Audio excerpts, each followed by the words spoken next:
Bienvenue sur Africa 24 dans cette nouvelle édition de l'Africa Tonight. Au sommaire de l'actualité, lancement de la campagne électorale du chef de file de l'opposition Saleh Kebzabo au Tchad. Le président de l'Union nationale pour le développement et le renouveau était à Massénia, à l'est du pays. Nous y reviendrons dans ce journal. À Djibouti, le président Ismaël Omar Guelleh est en route pour conquérir un 4e mandat.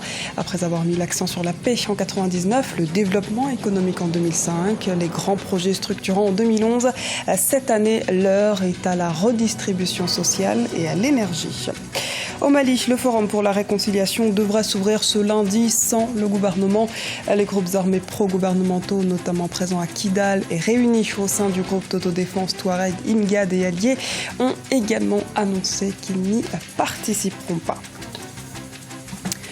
Au Tchad, ils sont 14 candidats à s'être lancés dans la course à la présidentielle du 10 avril. Parmi eux, le chef de l'opposition, Saleh Kebzabo, qui est actuellement en pleine campagne électorale. Le président de l'UNDR ne ménage pas l'actuel président Idriss Déby Itno et reste confiant quant à son départ. Un reportage de l'un de nos envoyés spéciaux au Tchad, Lefti Ounou. Saleh Kebzabo, candidat à la présidentielle du 10 avril 2016, a démarré sa campagne électorale à l'est du Tchad. À Dourbali, une localité située à 90 km de N'Djamena, la capitale, le chef de file de l'opposition Saleh Kebzabo a effectué une escale afin d'échanger avec les populations à la base sur ses ambitions et sa vision du développement du Tchad. Après Dourbali, il a mis le cap sur Massénia, une localité située à 163 km de N'Djamena. Ici, le chantre de l'espoir a réaffirmé aux populations son engagement pour le changement. Le Tchad a besoin de changement. Le Tchad a besoin d'une autre vision. Le Tchad a besoin d'autres dirigeants. Le MPS, ça suffit. Le MPS, ça suffit. Ça suffit ou pas? À cette occasion, Saleh Kebzabo, candidat de l'Union nationale pour le développement et le renouveau UNDR, rassure ses partisans et sympathisants sur ses chances de remporter cette élection. Il leur a également révélé l'importance de son projet de société pour le développement du pays. Nous sommes sûrs de la victoire, mais je voudrais vous rassurer, les Tchadiens. Nous allons prendre le pouvoir parce qu'on a un programme de développement économique et social pour notre pays. Nous allons prendre le pouvoir, non pas pour régler des comptes, mais pour rassembler les Tchadiens. Dans l'unité, on doit travailler pour l'avenir de notre pays. Rassemblés, nous serons plus forts. Intitulé Ensemble pour une République humaine et solidaire, Saleh Kebzabo entend créer des opportunités économiques au profit des femmes et des jeunes et adapter les institutions de l'État tchadien aux exigences de sa société. Rappelons que Saleh Kebzabo a été 2 fois candidat à l'élection présidentielle en 1996 et 2001, où il était arrivé 3e derrière le président Idriss Déby Itno. Il avait boycotté les élections de 2006 et 2011. Et sachez qu'Africa 24 vous propose une couverture exceptionnelle consacrée à ce scrutin. Vous pourrez suivre sur notre antenne le débat présidentiel ainsi que le débriefing des experts.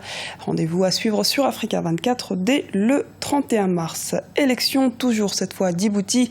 Ismaël Omar Guelleh, le président djiboutien, est officiellement le candidat de l'Union pour la majorité présidentielle. Pour le prochain scrutin présidentiel, le chef de l'État va tenter de remporter cette échéance avec le soutien des 5 partis membres de la coalition réunie autour du Rassemblement populaire pour le progrès, son propre parti. C'est aussi à l'aide de son nouveau programme politique qu'il compte s'imposer le 8 avril. Reportage d'Elage Ndiaye envoyé spécial à Djibouti. Stabilité, union nationale, éducation, emploi des jeunes, entre autres, telles sont les promesses de campagne du candidat de l'Union pour la majorité présidentielle, Ismaël Omar Guelleh.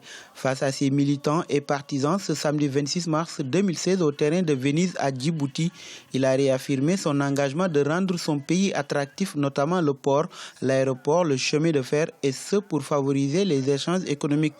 Les infrastructures sanitaires font aussi partie de ses priorités. Je salue la mobilisation d'aujourd'hui. Et vous savez, durant mes précédents mandats, j'ai respecté mes engagements en matière de renforcement de l'unité, de la paix et de l'égalité.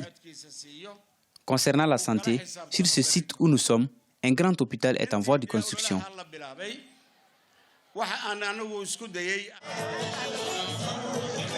Venus des quartiers comme Ayablé, Barouako, Angelia, l'association Al-Shourouk, cité Makamoukaram et Odan, entre autres, tous pour soutenir le candidat de l'UMP à la présidentielle 2016, Ismaël Omar Guelleh, qui se présente pour la 4e fois à la magistrature suprême de son pays.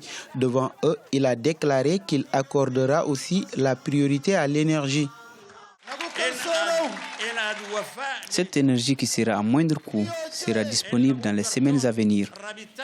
Je vous demande, vous, la population de Boulaos, de me renouveler votre confiance à la tête du pays le 8 avril prochain pour que je puisse finaliser tous ces projets.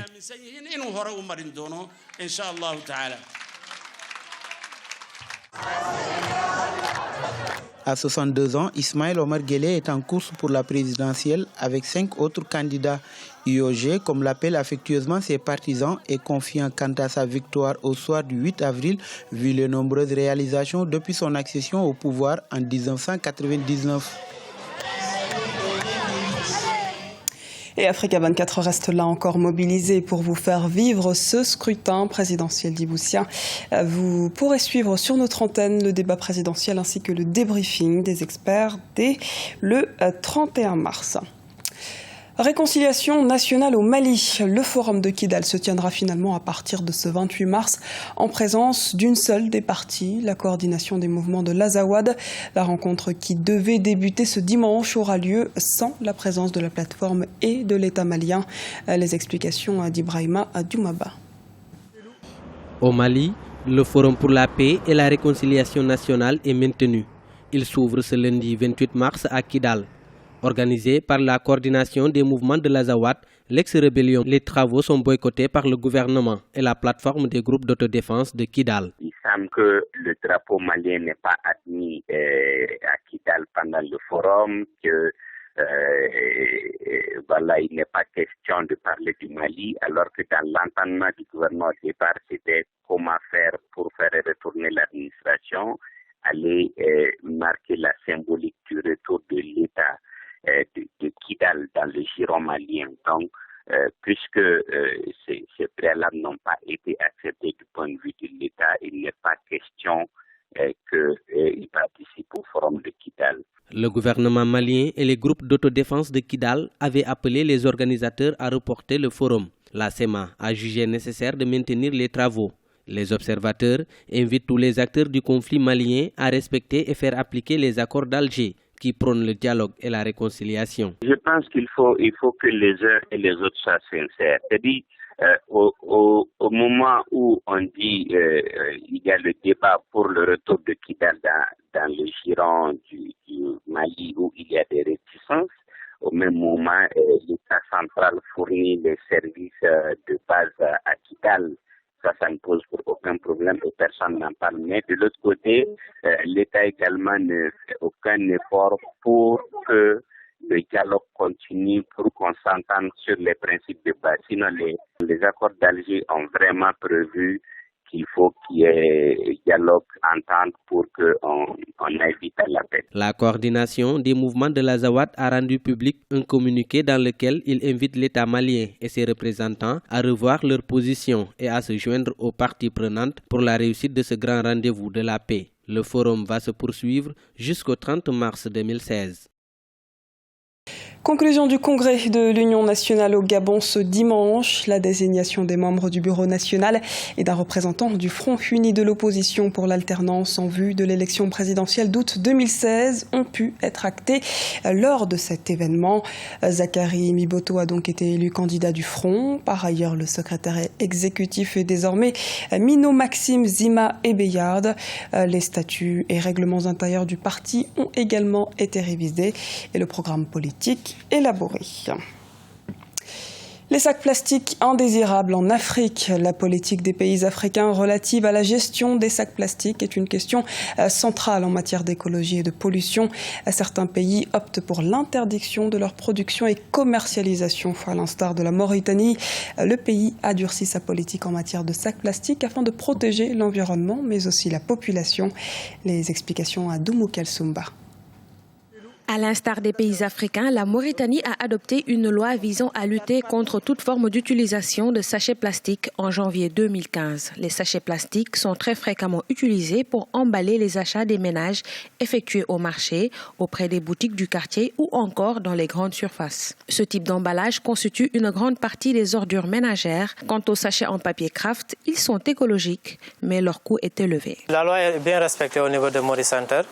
Parce qu'on en veut comme preuve, nous importons des sacs biodégradables donc pour participer à la lutte contre les objets plastiques qui constituent un danger pour l'environnement. Selon les chiffres de 2015 du ministère de l'Environnement mauritanien, sur 56 000 tonnes de déchets produits dans la ville de Nouakchott, 25% représentent des sachets plastiques. Pour mieux protéger l'environnement, les autorités mauritaniennes encouragent l'utilisation des emballages biodégradables. Une vaste campagne de sensibilisation a été lancée. Si cette mesure a connu au début des difficultés d'application, aujourd'hui, les Mauritaniens s'adaptent. Il y a des actions qui sont en train d'être menées au niveau national.